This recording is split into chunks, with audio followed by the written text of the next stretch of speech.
الله الله الله في الحساب، الله الله الله في الحسمة، الله الله الله في الغيرة.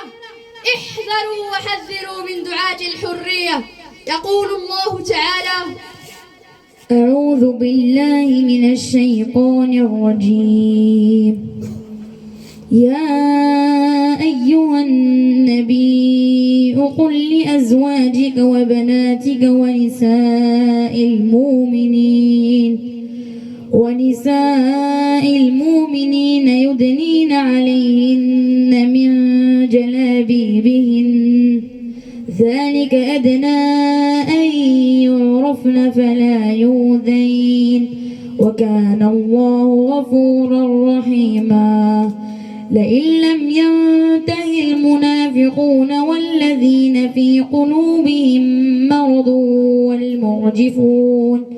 والمرجفون في المدينة لنغرينك بهم ثم لا يجاورونك فيها إلا قليلا ملعونين أينما ثقفوا أخذوا وقتلوا تقتيلا.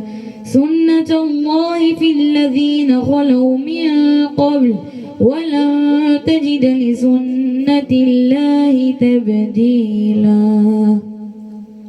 قال رسول الله صلى الله عليه وسلم: صنفان من أهل النار لم أرهما بعد، قوم معهم سياط كأذناب البقر يضربون الناس بها، ونساء كاسيات عاريات مميلات مائلات رؤوسهن كأسنمة البخت المائلة، لا يدخلن الجنة ولا يجدن ريحها، وإن ريحها ليوجد من مسيرة كذا وكذا.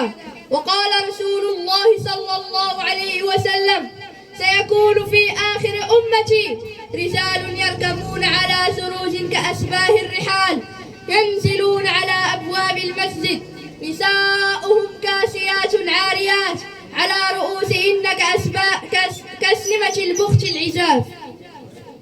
يا أختنا بالله لا يغويك ذا الشيطان، إن الحجاب فريضة من ربنا المنان.